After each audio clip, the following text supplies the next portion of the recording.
Bien, segundo round, como se dice a nivel pugilístico, y quiero presentar a Nacho García Legaz, que es antiguo compañero y amigo, ingeniero, con una extensísima, aunque él se avergüenza mínimamente de esa fase técnica de su vida, pero ha trabajado en numerosas empresas del ámbito de los contenidos y las telecomunicaciones, y seguro que olvido alguna, pero si no me equivoco ha trabajado a nivel internacional en Belgacom, en Telenet.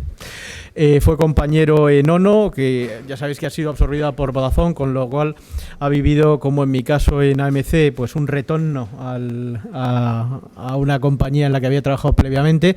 También fue director del área de televisión en Euskaltel y es una de las personas que tiene una experiencia más extensa en el mundo de la televisión desde más de una perspectiva.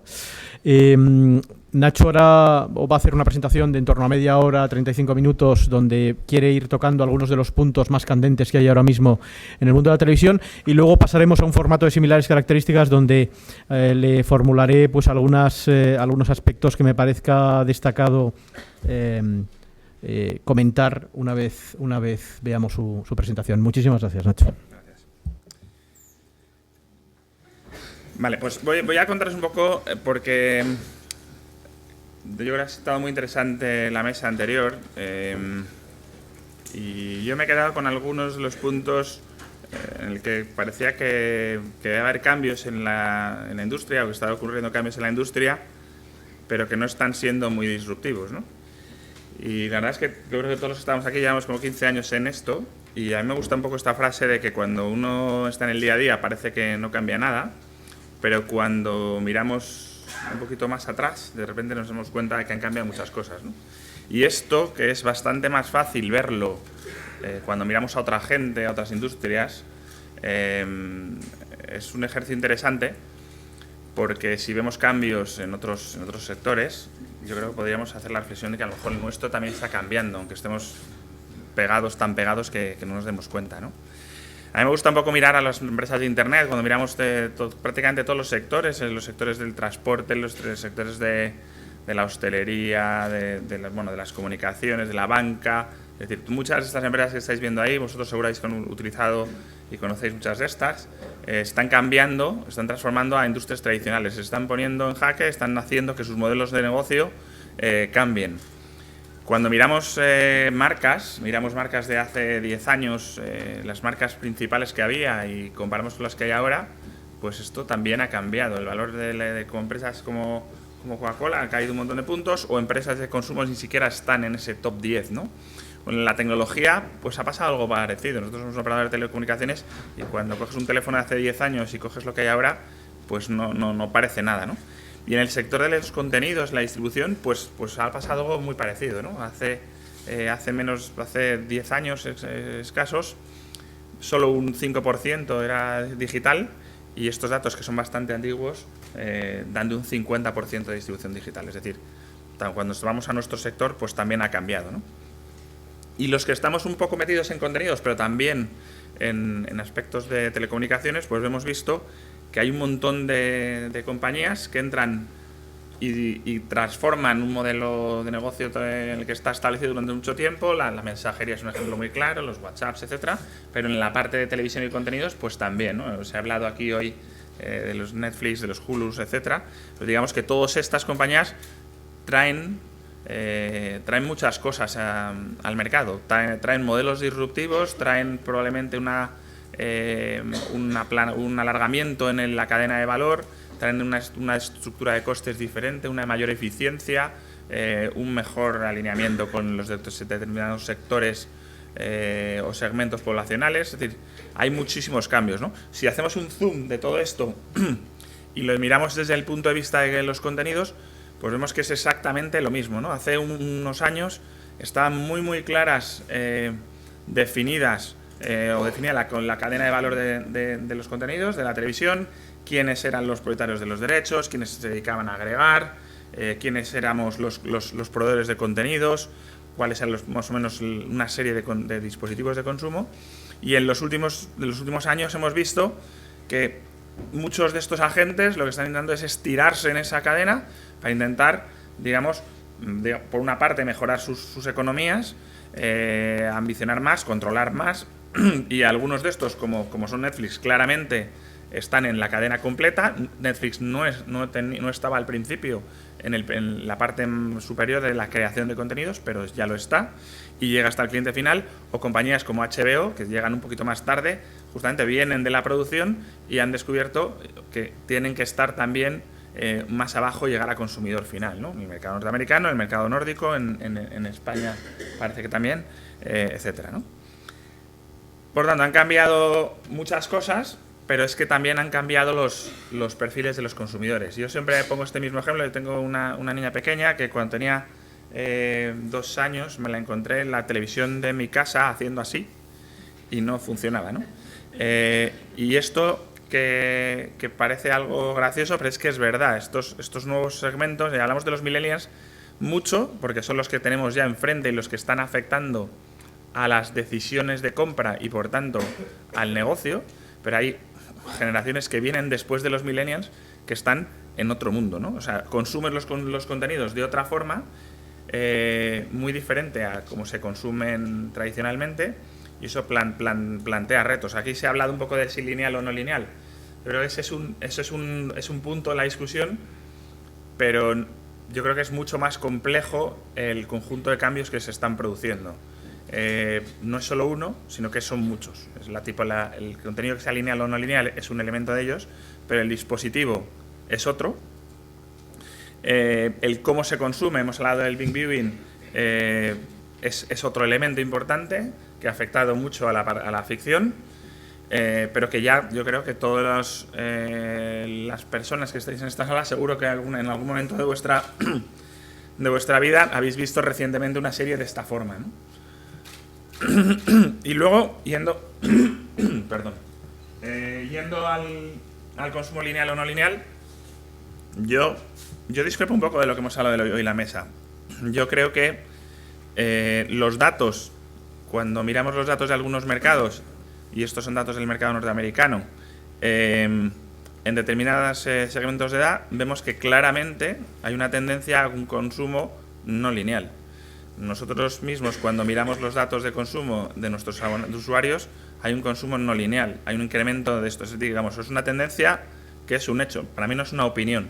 Podemos pensar de dónde viene ese consumo no lineal, y a lo mejor veremos que es que estamos introduciendo mecanismos para que ese consumidor consuma lo mismo que estaba en el consumo lineal de otras formas. Es decir, nosotros desde hace tiempo tenemos un servicio de grabación que es muy eficiente, recomienda, funciona muy bien, los clientes están muy contentos y por tanto están haciendo un consumo no lineal de esos canales que tienen. Como parte de los nuevos derechos, pues los operadores también agregamos acumular las series, lo que se denomina stocking de series, que cuando se emite un canal, en un canal emite un episodio, esos episodios anteriores se van acumulando para que el cliente los vea. No, pues eso también es consumo no lineal. Cuando nos vamos a dispositivos, pues hay consumo lineal y no hay consumo no lineal. Si abrimos el conjunto de dispositivos, pues también hay más. Es decir, lo que empieza a haber más es mucha más oferta, más forma de acceder a los contenidos por parte de los usuarios, y por tanto es normal que como gran parte de estas nuevas formas son no lineales, haya un traspaso de lineal a no lineal, ¿no? Yo creo que también es evidente que el consumo en estos dispositivos, y no me voy a centrar, es muy relevante. Yo creo que hay un aspecto muy importante y es la franja de edad. Yo creo que en una de las conclusiones para mí más importantes, cuando analizas los diferentes elementos que están cambiando, es el aspecto demográfico. Y es en estas franjas de edad donde cambia todo. Cambia el dispositivo, cambia la tipología de contenido, cambia si es lineal o no lineal, cambian los contenidos que les gustan y quiénes son sus personajes de referencia. Es verdad que hay un punto que Silvio contaba, y que es la duda que tenemos todos, es qué va a pasar cuando estos chavales que tienen ahora 14 o 16 años tengan 25. van a ser como somos, bueno, yo ya no tengo 25, 20, pero como los que tienen ahora 25, o van a arrastrar parte de esa dinámica, ¿no?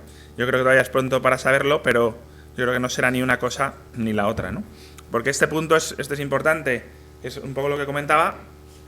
En la parte de la izquierda estáis viendo cómo se comportan los grupos de edad inferiores, y para ellos el consumo no lineal es aplastante, ¿no? Otro cambio que está ocurriendo y que es relevante es el consumo de vídeo. El consumo de vídeo, antes Fernando decía, una gran parte del tráfico suyo en las redes wifi urbanas es vídeo. Ves que esto es un hecho de todos los mercados y de todos los operadores, ¿no? Es prácticamente un 50% del tráfico en los mercados más maduros es vídeo ya, y una gran parte de eso es Netflix. Es decir, el vídeo crece a unos porcentajes, a unas cifras de doble dígito año tras año, y no hay ninguna razón para pensar que esto va a cambiar, ¿no? Y más cambios, ¿no? Antes decíamos, hemos hablado mucho de las series, porque es verdad que la industria también está moviendo su inversión. De hace unos años, una parte importante de los grandes estudios invertían más en cine, y mucho de esta inversión se está yendo a las series, ¿no? O muchos del talento, que antes solo estaba en cine, ahora está en series, ¿no? ¿Y la industria en qué más cosas cambia? Pues está cambiando también en aspectos tecnológicos. El 4K, el ultra alta definición, como queramos llamar, es algo que es muy parecido podemos hacer una analogía a cuando apareció el HD, pero que tiene un aspecto muy importante, y es que la rapidez de adopción en los mercados de consumo está siendo mucho más rápido. ¿Qué es esto realmente? Lo podrán contar aquí, creo que viene alguien de Samsung y lo va a contar mejor, pero es que la tecnología está a unos precios muchísimo más accesibles, mucho más rápido, y por tanto el parque de televisiones que soportan estas nuevas tecnologías va a estar mucho antes disponible, ¿no? Aquí la discusión ahora mismo es cuánto contenido hay en 4K y cuándo va a estar de forma, digamos, masiva en el mercado, cuándo habrá canales más allá de canales oportunistas, cuándo habrá canales pues de la calidad de los canales de AMC en 4K, que me encantaría que Eduardo me diga que ya. También, ¿qué más cambios hay? Pues cambios en la forma o quiénes son los que están distribuyendo contenidos o televisión en el mercado, ¿no? Hace realmente poco, en España también lo podemos ver, había unas compañías que eran las que ofertaban televisión, y eso, desde los mercados norteamericanos, pero en España yo creo que es un buen ejemplo, ha cambiado un montón, ¿no? Digamos, la televisión es parte de una oferta convergente. En el caso español es clarísimo. Hemos estado estancados en una penetración de televisión de pago de en torno al 20-21% durante 10 años, y en los últimos 3 años, derivado fundamentalmente de las ofertas convergentes, hemos pasado a prácticamente por encima de un 30% que estaremos en el cierre de 2015, ¿no? Es decir, en la oferta convergente es claramente un driver en muchísimos mercados. España es quizá el líder del crecimiento en televisión de pago. Y luego antes lo decíamos, ¿no? Netflix, ¿qué hacemos qué pasa con estos agentes? ¿Son un cambio? ¿Para cuánto van a estar? Yo creo que vienen para quedarse. Sus economics son muy fuertes.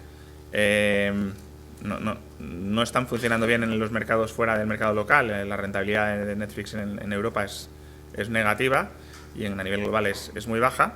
Pero lo cierto es que traen cosas a los consumidores que son interesantes, y también plantean cambios comerciales. Pongo aquí un poquito el ejemplo de Telia, que para mí es interesante. Telia ha bandelizado contenidos de suscripción con sus ofertas de datos, pero con unas ofertas de datos que son tan grandes, tan amplias, que muchos consumidores con eso tienen, ¿no? Es decir, pasamos de ofrecer televisión en el hogar a que yo con una televisión en mi dispositivo móvil, en una tableta, a lo mejor me vale, ¿no? Es decir, hay cambios que son también interesantes. Y luego antes hablábamos, que Silvia decía que estos chicos ganan poco. Hombre, a mí me gustaría ganar lo que gana PewDiePie, que son casi 8 millones de dólares al año. Por lo tanto, hay algunos, es verdad que son pocos, pero hay algunos youtubers que son referencia para estas nuevas generaciones que están siendo capaces de monetizar, ¿no? Y por tanto, para muchos jóvenes hay una serie de contenidos que son diferentes a los que tradicionalmente hemos venido ofreciendo, ¿no? Y esto no es algo, yo creo que, digamos, esto de parte es más opinativa, ¿no? Pero sí que hay unos hechos, es que la gran mayoría de compañías que llevan en esto muchos años, las grandes productoras, Disney, DreamWorks, etcétera, en los últimos tiempos o por miedo o porque realmente creen o por la razón que ellos hayan considerado, han decidido apostar por estas MCN, las Multichannel Networks, que son básicamente las que están agregando contenido de youtubers, están ayudando estas MCNs a descubrir talento, a desarrollar talento, a poner infraestructura, tecnología, conocimiento para que puedan crecer, pero han puesto cifras razonables de inversión en algunas de estas compañías para empezar a desarrollar contenidos para estos nuevos grupos de edad, ¿no? Y entonces, por tanto, cuando miramos atrás, parece que nada ha cambiado, pero es que todo ha cambiado, ¿no? Antes hablamos un poco de si esto es un cambio de paradigma. Yo no sé si es un cambio de paradigma, pero a mí me han movido todas las piezas y ahora jugar es un poquito diferente, ¿no?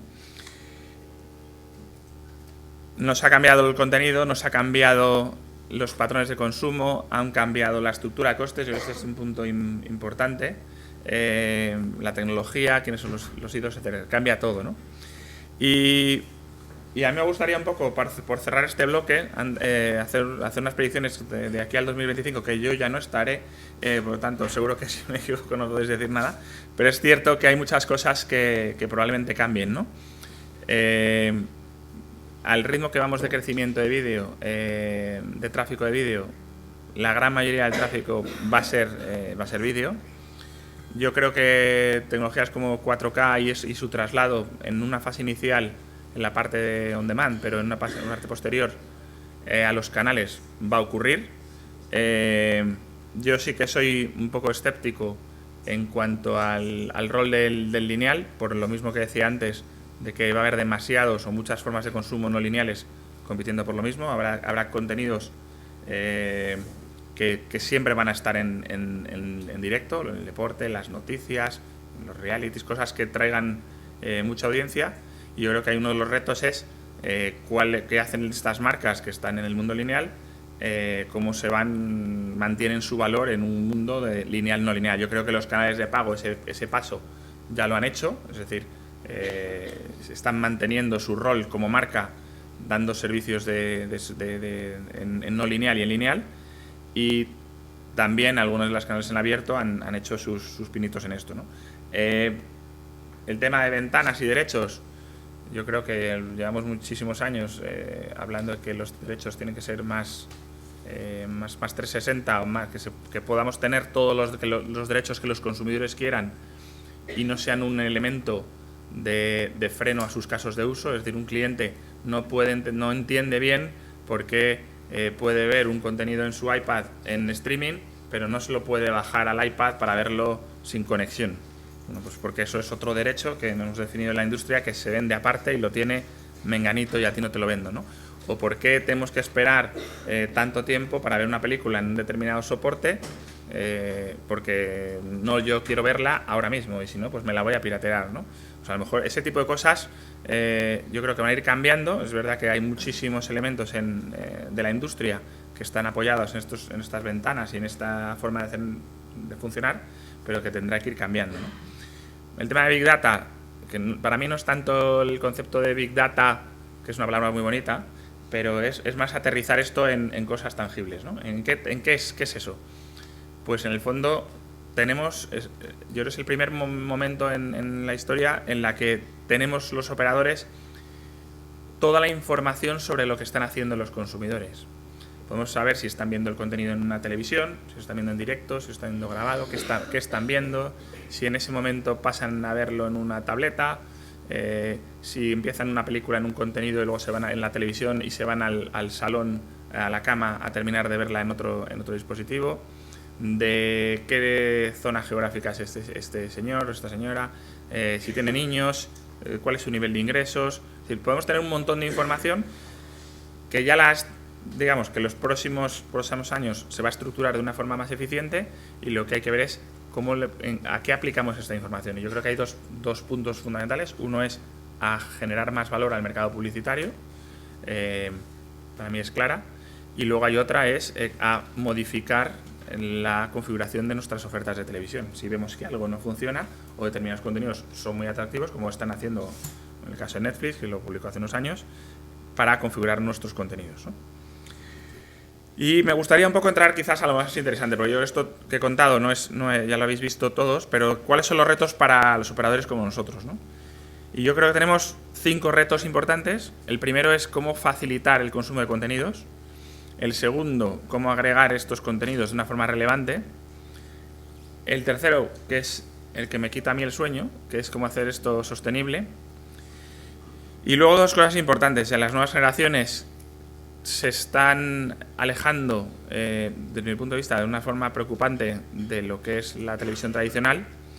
Y un quinto elemento, cómo traemos innovación, porque la innovación es un hecho a los hogares y en ese caso a la televisión de pago, ¿no? Y el primer punto es cómo hacemos que disfruten los contenidos. Pues aquí, al final, lo que tenemos es una oferta que crece a un ritmo pues muy alto, no diría exponencial, pero casi, que hemos pasado de tener una oferta de canales lineales hace 8 años a empezar a tener servicios de catch-up, de tener los últimos 7 días, tener contenido on demand, tener grabaciones, tener servicios de SVOD de terceros, como el caso nuestro con Netflix, contenido de user-generated content, contenido que está dentro de aplicaciones, y al final el cliente tiene que ver cómo accede a eso de una forma que sea fácil y relevante. Y yo a veces hago una reflexión un poco como cómo estaba Internet hace 15 años. Si recordáis algunos, uno entraba a Yahoo y veía unas categorías en un lado donde decía quiero ir a motor. Dentro de motor entraba una subcategoría que era coches, dentro de coches había anuncios, tal. Entonces el cliente tenía que ir eligiendo unos contenidos y había alguien que estaba categorizándolos, ¿no? Bueno, llegó un momento en que aparecieron unos señores de Google que dijeron, mira, esto hay tanto contenido que esto no es categorizable, y segundo, para el cliente es mucho más fácil que diga lo que quiere ver, quiere buscar, y nosotros le mostramos estos resultados, ¿no? Y yo creo que hay una parte importante del reto de la televisión que es hacer eso, ¿no? Nosotros lo estamos intentando con unas herramientas que agreguen todos esos contenidos, indexen todos estos datos, utilicen las preferencias de los usuarios con motores de recomendación basados en uso colectivo, etcétera.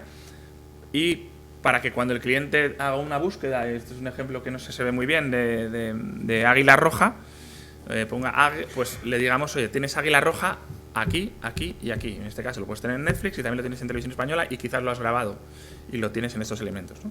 Porque en el fondo hay muchos componentes que hay que poner de forma conjunta para que el usuario pueda acceder a ese contenido de forma fácil y relevante.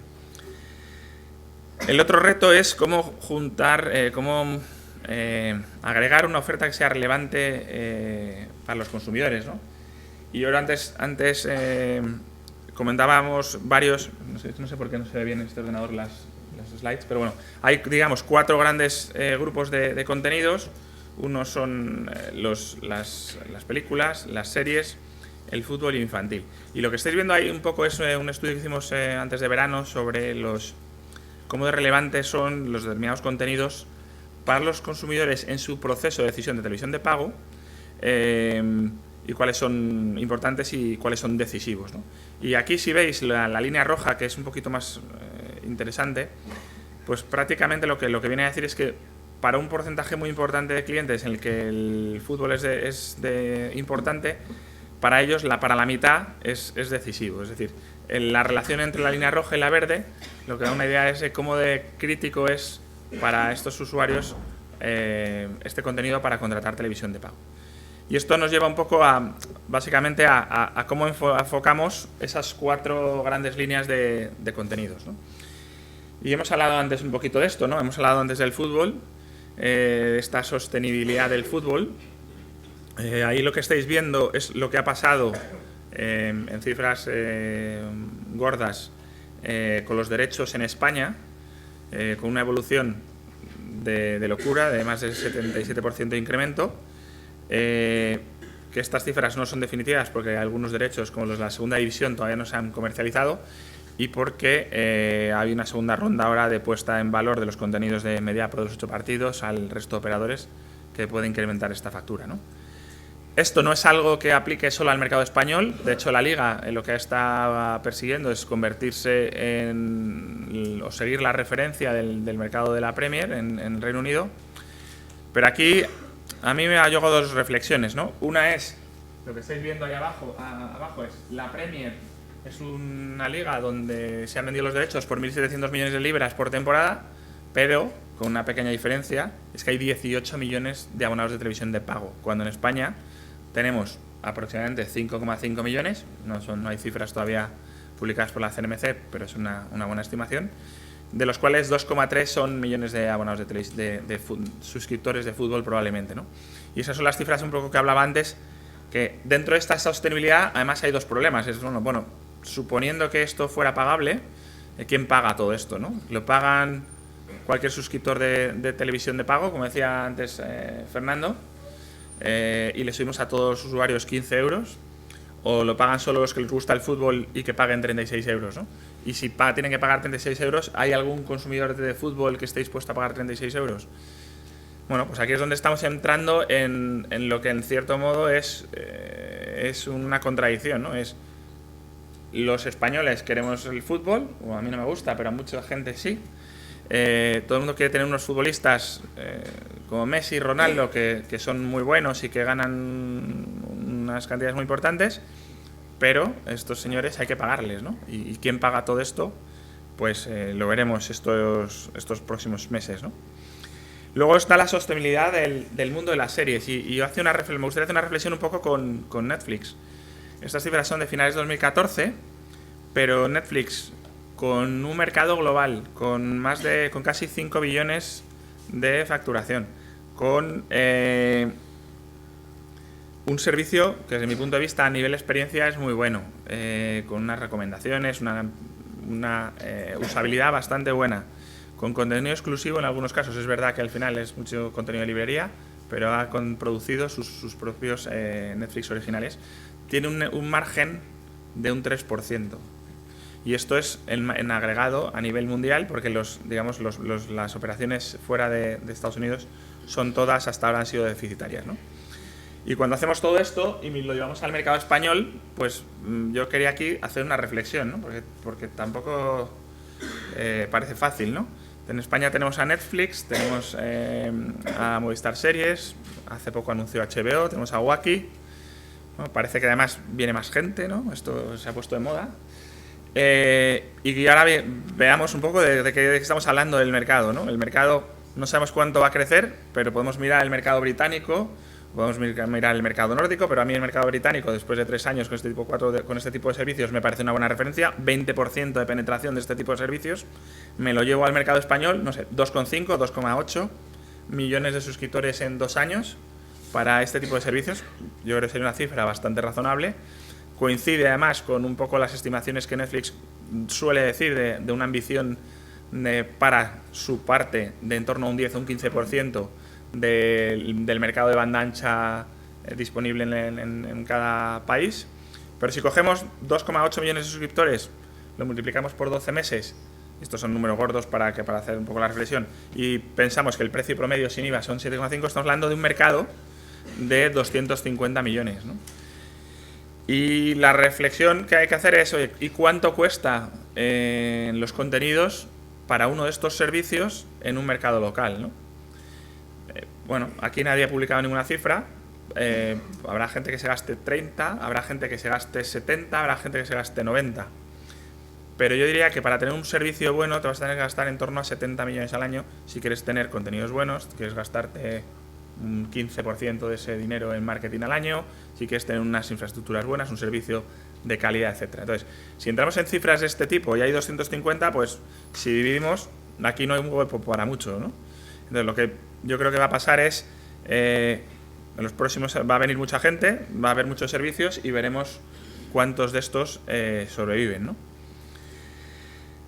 Y otro reto importante que a mí personalmente me preocupa es si vemos los minutos de visionados en los segmentos de edad, pues vemos que hay claramente una reducción de consumo de visionado de minutos, y sin embargo el consumo en Internet de otro tipo de entretenimiento pues sí que crece de una forma muy relevante, ¿no?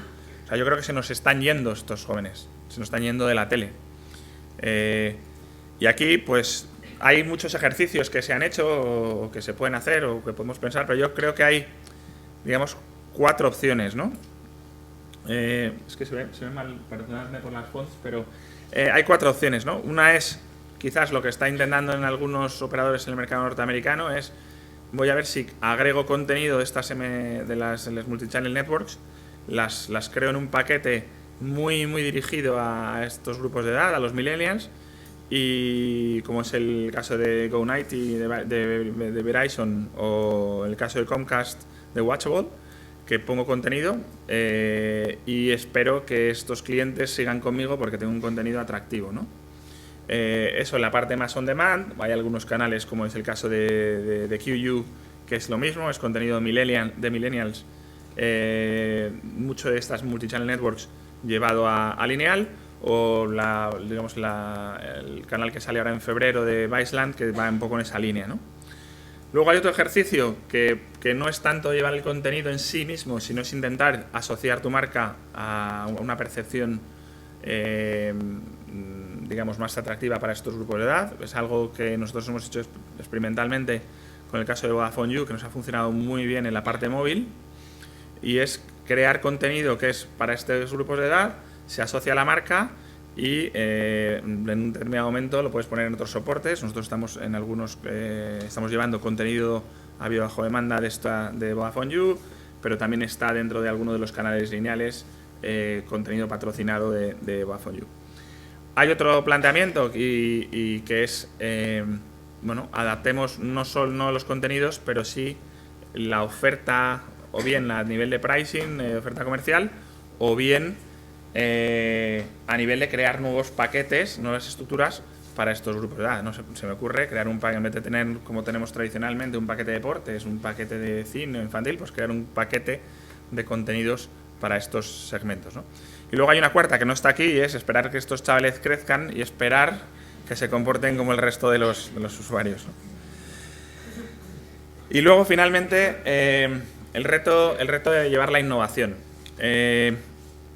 Yo creo que llevar la innovación, ya hablemos de 4K, llevar aplicaciones de gaming, de domótica, de cualquiera de estos conceptos que solemos tener los operadores encima de la mesa año tras año y luego nunca hacemos nada.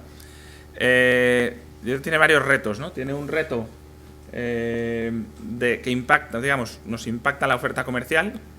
Suele ser complicado. ¿Qué hacemos con esta tecnología? ¿Cómo la paquetizamos? ¿Es un precio adicional? Si yo pongo ahora mismo un decodificador 4K con contenidos 4K, ¿es parte de la oferta o no? Es más complicado de vender. Hay un elemento importante también que es cuándo introduzco estas innovaciones, tanto desde la perspectiva de la madurez del mercado como de la perspectiva de los costes, como de la propia velocidad a la que voy. El ciclo de vida es otro elemento muy importante. Cada cuánto tiempo introduzco innovación, que está muy vinculado con la rentabilidad o con la factibilidad económica. Y luego otro punto de discusión es en qué cosas me meto y en qué cosas no me meto, ¿no? Y esto también es un punto relevante porque siempre uno piensa, bueno, pues me voy a meter también a hacer juegos, me voy a poner a hacer y zapatero a tus zapatos, ¿no? A lo mejor hay otros que hacen esto mucho mejor, ¿no? Pero todo esto al final, que son muchos puntos de evaluación, se reduce a algo más importante, que son los costes, ¿no? Y como una cifra gorda, pues si cambiara un decodificador a un hogar, pues te costará entre 70 y 130, pero pongamos 100 euros contando lo que cuesta el equipamiento, más llamar al cliente, mandárselo por correo, mandarle un instalador, etcétera. Y tienes 1 millón de clientes, pues estás hablando de unas cifras bastante relevantes, ¿no? Entonces no es algo que sea solo un punto, tenga un impacto comercial, sino que tiene un impacto en las cuentas importante, ¿no?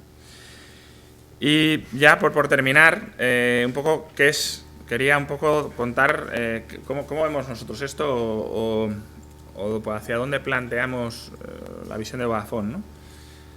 Nosotros lo que entendemos es que la experiencia de cliente es el elemento más importante, en ese punto de que los usuarios van a tener una oferta de contenidos difícil de gestionar, muy centrado en la parte de la interfaz de usuario. Nosotros hace un tiempo tomamos una decisión de ir con una compañía que nos aportaba ese tipo de cosas, una experiencia buena, una navegación buena, unas recomendaciones, etcétera.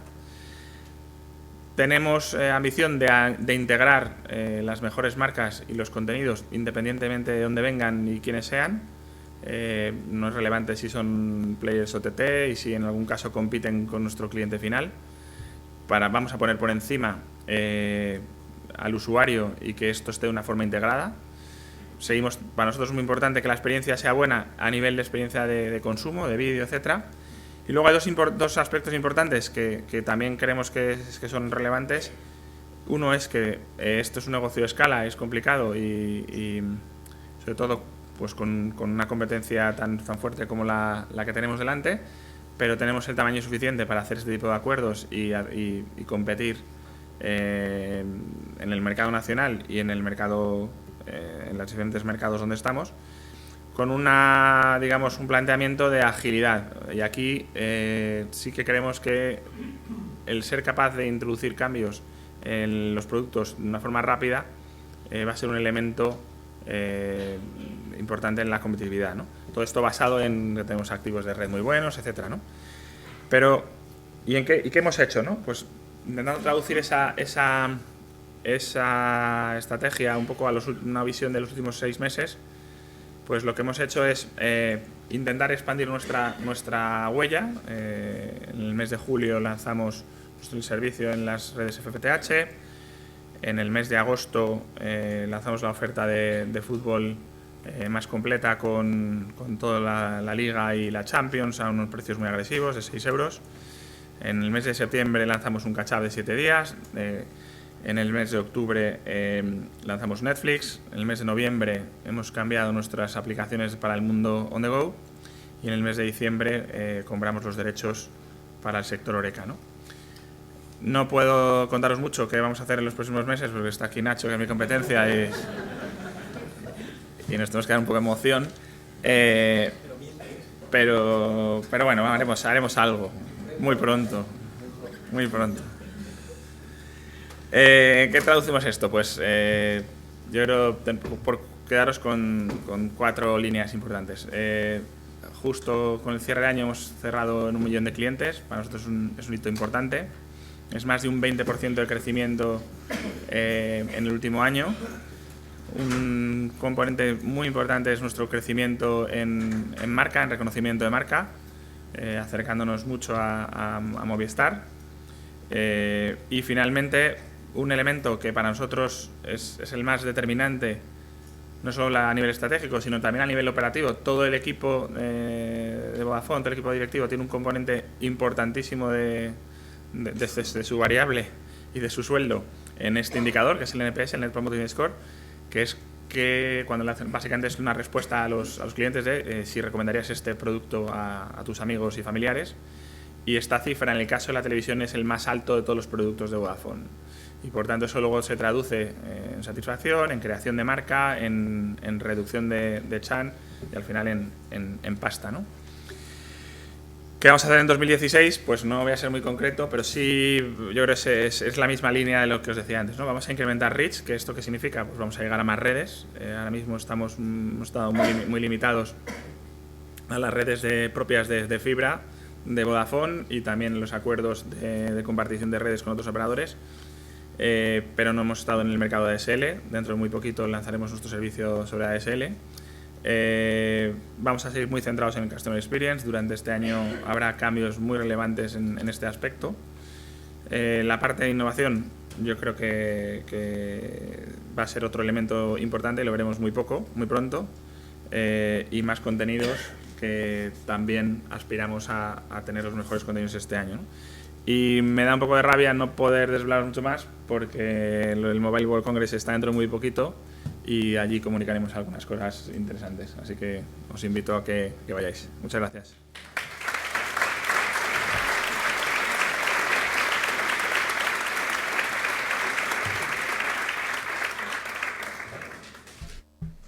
Bueno, Nacho, lo primero, felicitarte porque creo que ha sido una presentación espléndida. Daban ganas de escuchar más y sobre todo, bueno, esperaremos al Mobile World Congress y alguna sorpresa más, que espero que sea buena. No tenemos mucho tiempo, pero sí me gustaría detenerme en algunos aspectos que yo creo que son complementarios a tu presentación y que creo que merece la pena, ¿no? Los dineros. Hemos hablado un poco del caso del fútbol, quién iba a pagar, cómo va a pagar.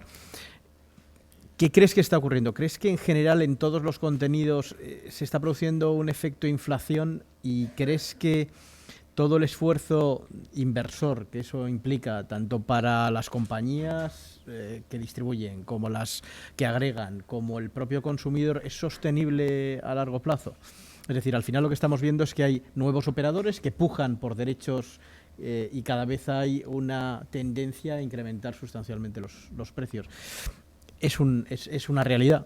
¿Cómo lo valoras tú? Bueno, el incremento o la inflación de costes, como decía, está ocurriendo fundamentalmente en dos líneas. La línea de derechos deportivos, no solo el fútbol, porque también hay otros derechos deportivos que se han inflacionado notablemente en las últimas temporadas, y en la parte de ficción, derivada por la entrada de estos agentes. Yo creo que hemos entrado ya en una espiral un poco peligrosa, porque yo creo que todos cuestionamos la sostenibilidad del modelo, ¿no? Y eso yo creo que tiene dos pasos claros, ¿no? El primero es que va a haber menos competencia.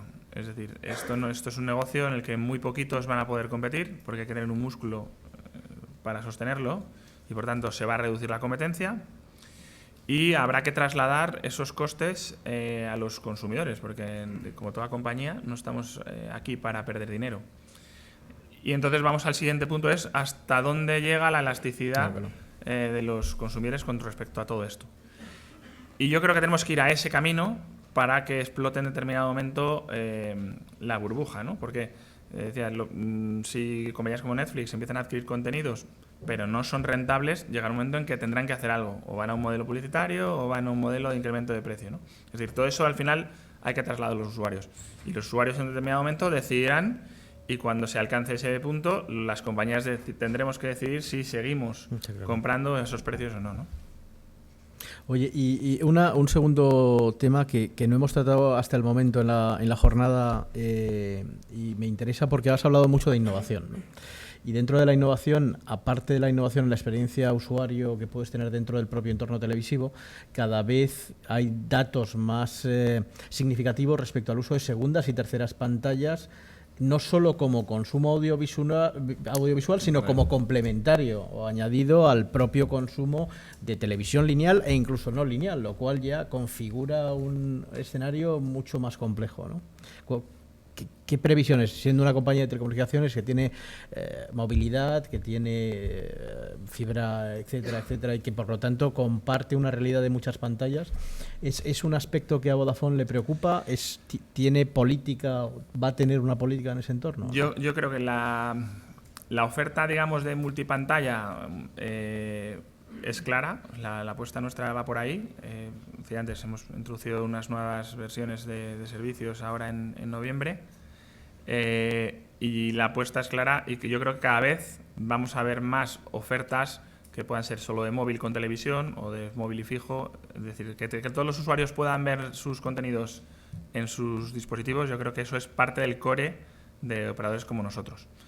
El otro punto que es un poquito diferente es ese tipo de servicios que son complementarios al consumo audiovisual, que lo vemos, y sobre todo los chavales. El otro día vi una estadística, no recuerdo la cifra, pero un porcentaje muy, muy significativo de los chavales, cuando están viendo la tele, están haciendo otras cosas con el teléfono, ¿no? Y esas cosas están bastante fragmentadas.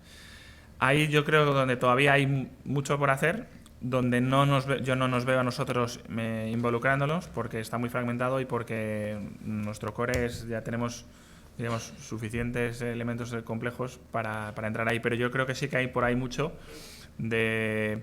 No me gusta el concepto de social TV, porque no creo que sea ese, pero sí que de servicios que complementen cuando hay el mundo publicitario, participativo, bueno, hay muchas cosas, información adicional a lo que estás viendo, etcétera. Nos fijamos muy habitualmente en la estadística dentro de los de 15 a 24, ¿no? Pero cuando uno se ve el número de personas que hay en ese segmento de población, pues la verdad es que lo verdaderamente sorprendente es que son relativamente pocos. Y porque, bueno, las curvas demográficas son las que son. Afortunadamente, vamos, que sepamos todos que no vamos a tener jubilación, vamos, a este ritmo. Se lo van a gastar en contenidos y lo que sobre, pues será para ellos, ¿no? Pero lo cierto es que a lo mejor deberíamos empezar a hablar ya no de un segmento de población, sino de tipologías de consumo y de tipologías de contenido, ¿no? Y me gustaría saber tu apreciación, ¿no? Ahora hay 3 áreas fundamentales que están inflacionadas y que están generando una densidad de volumen de contenidos como no se ha visto nunca en la historia de la televisión. Series, cine y deportes, ¿no? Y en el caso de España habíamos hablado anteriormente del fútbol, pero en otros países se complementan. ¿Cuál es, dentro de la pantalla de televisión, cuál es o dónde va a estar el siguiente descubrimiento? ¿Va a ser una cuestión de género? ¿Va a ser una cuestión de temática? ¿Cuál es tu apreciación? ¿O vamos a seguir consumiendo recurrentemente lo mismo que consumíamos desde los 70, más o menos? Pues la verdad es que no lo tengo claro y no lo sé. Lo que sí que creo es que la producción de contenidos creo que se va a polarizar en cuanto a los costes y a las calidades. Yo creo que hemos visto que hay unas producciones en la parte de ficción y de series cada vez mejores, cada vez más caras, pero que todo lo vinculado a los contenidos generados por estos grupos tipo youtubers, etcétera, eso va a crecer. Y va a crecer porque las facilidades para producir contenido con una calidad razonable son mucho mayores y los costes son menores. Entonces, yo más que de hablar de... Porque sí que hay tipologías, dices, pues, que está creciendo en estos grupos de edad contenido de gaming, para las chicas jóvenes, moda, algo de factual, etcétera. Pero yo creo que más que hablar de esos géneros, creo que es más una tipología de contenidos para estos grupos de edad, no vinculado exactamente a un dispositivo, sino más a la nueva forma de ver las cosas, ¿no? A mí, por ejemplo, este canal que está de Vice, que se está trabajando en Estados Unidos, cuando lo veo es totalmente diferente. O sea, yo no me veo reflejado para nada, pero mi hija de 14 sí, y hay un salto generacional, ¿no? Entonces, yo creo que esta tipología de contenidos sí que va a crecer y hay muy poquita oferta para una demanda alta, ¿no? Uh-huh. Y para terminar, también tu reflexión, ¿no? Porque sí es cierto que en Vodafone, tanto desde la experiencia de Tivo a la integración de lo que estáis haciendo con Netflix, parece que la experiencia de usuario tiene un peso específico, al menos filosóficamente hablando, importante dentro de vuestra oferta. Pero claro, ¿qué usuario? Porque cuando estamos hablando de la experiencia de usuario de una persona de 50 años no es la misma experiencia de usuario, ni el manejo de la tecnología, ni la interrelación con el flujo de la información de alguien de 15. ¿Debería haber 2 ritmos diferentes en la definición de la experiencia de usuario? Uno para un perfil de consumidor más maduro, como no es nuestro caso, y otro exactamente. Pues para nosotros los jóvenes, los millennials casi millennials. Yo creo que nuestra experiencia es que si un servicio está bien diseñado, los grupos de edades incluso mayores acaban utilizándolo. Esto no es solo una experiencia del mundo de televisión, sino que también lo podemos ver aplicado al mundo de la telefonía móvil, etcétera. Es decir, ha habido muy poquito éxito en aquellos terminales, etcétera, que están definidos para la gente mayor, porque al final es verdad que el proceso de aprendizaje para los grupos de edad de mayor edad es más complicado, pero cuando entran, las funcionalidades básicas que ellos necesitan la cubren. En el caso concreto nuestro, por ejemplo, es sorprendente que el concepto de pausa, que decía antes Fernando, de lo paro y voy al baño, lo paro para 1000 cosas, como es un mando que tiene un botón grandísimo amarillo con 2 barras verticales de parada, es algo que aunque no te expliquen, tú puedes llegar a probar un día y decir, estoy viendo la super tele de Antena 3 y lo paro y luego vuelvo a darle otra vez este botón y lo termino de ver, ¿no? Entonces, es cierto que hay determinadas funcionalidades más sofisticadas que no utiliza todo el mundo, es una búsqueda utilizando un teclado en pantalla, etcétera, pero que hay que tener porque para otros grupos funciona muy bien, pero sí que hay un conjunto de funcionalidades que, aunque en los grupos de edad más altos parezca un poco complicado al principio, si están bien diseñadas, y esta es la clave, si están bien diseñadas, si el rendimiento es bueno, etcétera, la gente valora mucho. A mí el ejemplo, por ejemplo, de Netflix me parece interesante. Nosotros, yo creo que hay elementos en la experiencia de Netflix que son mejorables, pero sin embargo, cuando empieza la gente a utilizarlo y lo entiende, cualquiera lo usa, ¿no? Y yo tengo familiares, mi padre, etcétera, que lo usan y están muy contentos, ¿no? Porque tiene otros elementos de esa experiencia, que las series empiezan automáticamente, que hay unas recomendaciones, etcétera, que te ayudan mucho, ¿no? Y ya para terminar, y además luego te animo a que te quedes, porque seguro que Nacho sí desvela lo que van a hacer. Sí, lo hace siempre. Lo hace siempre, constantemente, además, en cuanto se calienta y tal.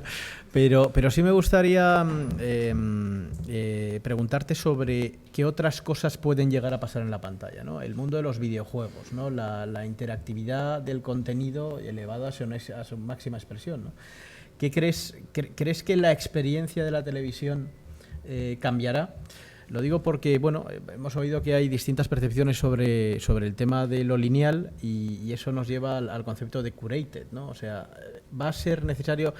Estamos asumiendo que el algoritmo de Netflix va a emitir recomendaciones que en el fondo es hacer curating del contenido, ¿no?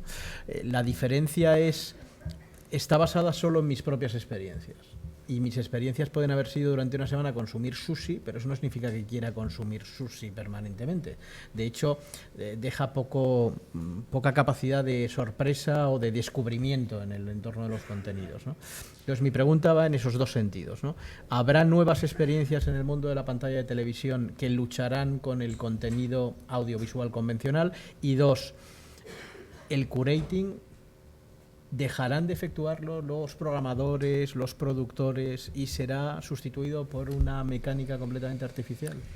Bueno, yo la primera es, yo creo que esos servicios, pues has hablado del gaming, etcétera, yo creo que ya existen. Quizás la duda o lo que se pueda plantear es si los operadores podemos tener un rol en eso, en el llevarle a los consumidores una oferta como estamos haciendo ahora con otro tipo de contenidos, ¿no? Y cuál es nuestro rol ahí. Pero yo creo que el core de la oferta es al final la oferta de contenidos de vídeo, de entretenimiento, de cine, series, deportes, etcétera.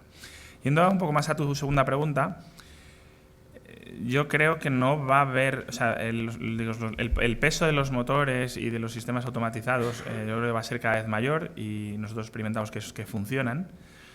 Pero el curado va a seguir existiendo y para mí un ejemplo bueno es Spotify o Napster o estos servicios que, aunque existe unos algoritmos de recomendación en base a tu consumo y el consumo de otros usuarios, unas reglas sofisticadas, al final es lo que vienes a decir. Hay momentos en los que yo quiero consumir contenido que no está basado en mi historia, pues puede estar basado en mi estado de ánimo, en que estoy en la ducha o lo que sea, y es una tipología que alguien tiene que curar, ¿no? Yo creo que también ahí abrimos otro melón, y es quiénes van a ser los que curen el contenido. Es decir, van a ser los programadores tradicionales, van a ser las compañías que tienen este contenido tradicionalmente, o se va a transformar algo más en lo que puedan ser los consumidores, ¿no?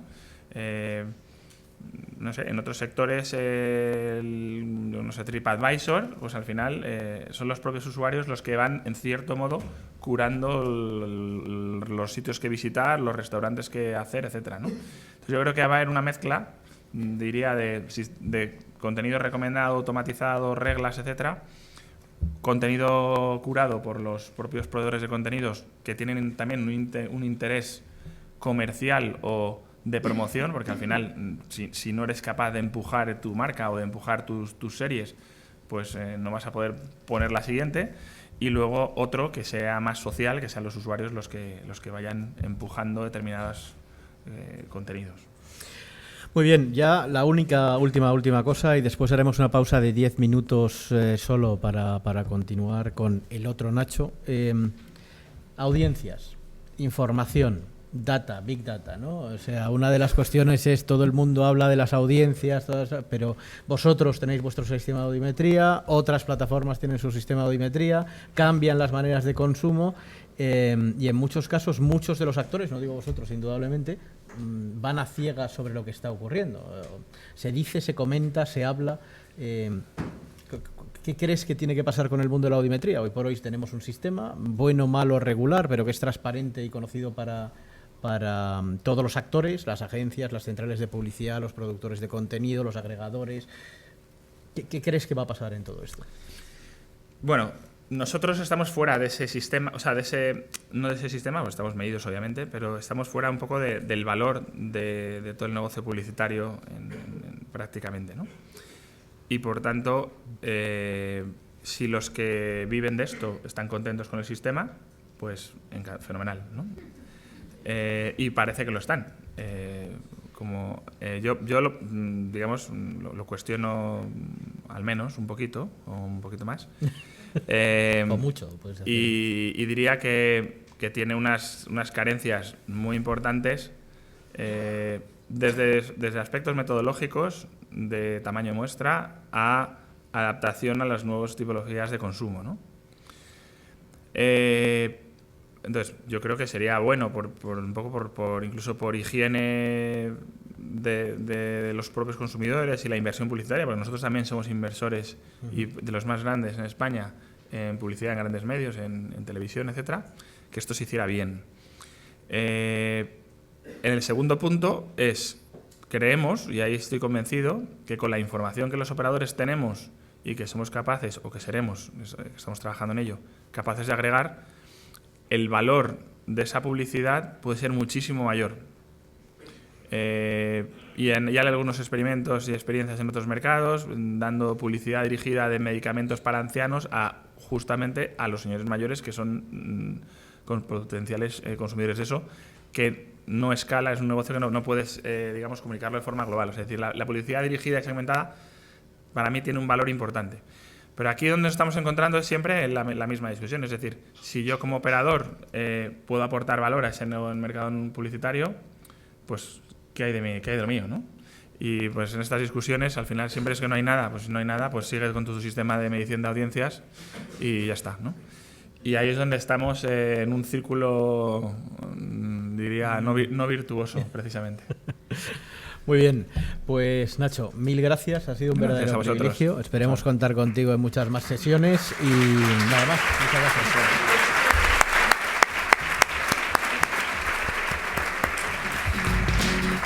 10 minutos, eso significa que hay cuarto en punto, empieza la siguiente sesión con Nacho.